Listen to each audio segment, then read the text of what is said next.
આમ આદમી પાર્ટી હવે ગુજરાતમાં ઘણી એક્ટિવ થઈ ગઈ છે।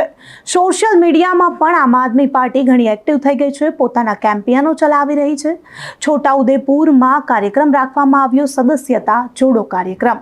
અહીંયા કાર્યક્રમ અંતર્ગત ચૈતર વસાવા આવનારી જે પણ ચૂંટણીઓ છે તેને લઈને આમ આદમી પાર્ટી ઘણી એક્ટિવ છે અને અનેક રણનીતિઓ બનાવી રહી છે તેવું પણ કહી રહ્યા છે। ચૈતર વસાવાએ હવે આવનારી ચૂંટણીઓમાં આમ આદમી પાર્ટીની શું રણનીતિ રહેશે તેના વિશે ખુલાસો કરતા શું કહ્યું તે સાંભળીએ। અને ગુલાબસિંહ રાજપૂતજીની અધ્યક્ષતામાં કાર્યકર્તાઓનું સંમેલન મળ્યું છે અને આ સંમેલનમાં આવનારા તાલુકા જિલ્લા પંચાયતની સ્થાનિક સ્વરાજની ચૂંટણીઓને લઈને જે કામગીરીઓ કરવાની છે અને સાથે સાથે આ વિસ્તારમાં લોકોની જે સમસ્યાઓ છે, આરોગ્યને લગતી હોય, શિક્ષણની બાબત હોય, સિંચાઈની બાબત હોય કે રોડ રસ્તાની કે કોઈ પણ જાતના ભૌતિક સુવિધાની બાબત હોય એને કઈ રીતના વાચા આપી શકાય એ બાબતોને લઈને તમામ વિધાનસભાના આગેવાનો, પ્રભારીઓ, સહપ્રભારીઓ સાથે વિસ્તૃત ચર્ચાઓ થઈ છે।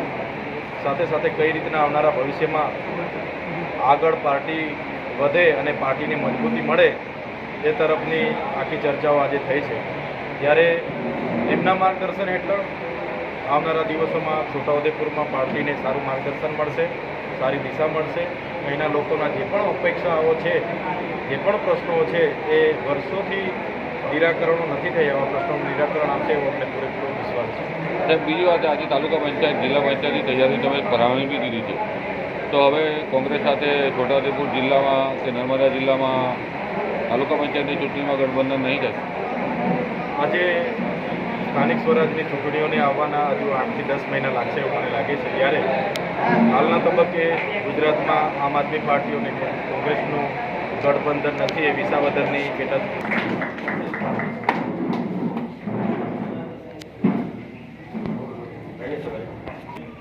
દિલ્હીથી આપણી મધ્યે આપણા ગુજરાત પ્રદેશના સહપ્રભારી એવા દુર્ગેશ પાઠકજી ઉપસ્થિત છે, એમના માટે જોરદાર તાળીઓ પાડો।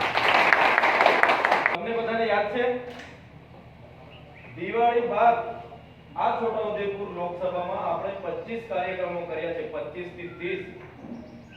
પહેલા તો દિવાળી પતી અને દરેક તાલુકામાં આપણે અમારે જે જીએમડીસી આવે છે, અહીંયા નેશનલ હાઈવે નીકળે છે, અહીંયા આંબાડુંગરમાં જીએમડીસી આવે છે, યુરેનિયમ ચાલુ થઈ ગયું, યુરેનિયમ નીકળે છે, લોકોની જમીનો સંપાદન થાય। નળ સે જલ યોજના આપણે સામે નળ દેખાય છે, પાણી નથી આવતું। આપેશ્વરની આટલા કરોડની યોજના બની, આજે પાણી નથી, આજે દવાખાનામાં ડોક્ટરો નથી, આજે કુરખેડા જેવા, ચાપડ જેવા તમારા વિસ્તારમાં જવા માટેના રોડ નથી। કોઈ માતા બહેનની ડિલિવરી થાય, દુઃખદ પીડા ઉપડે, ડિલિવરી માટે રસ્તામાં ડિલિવરી એની આમાંથી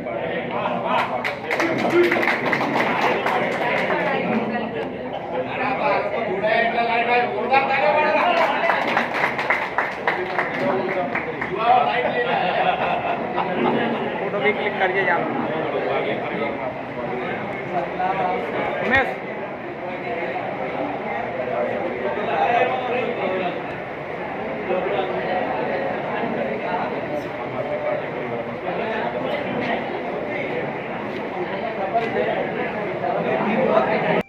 પદાધિકારીઓ, કાર્યકરો, મીડિયાના મિત્રો અને અહીંયા જેમણે પણ આયોજન કર્યું છે તે બધાનો આભાર માની મૂકું છું।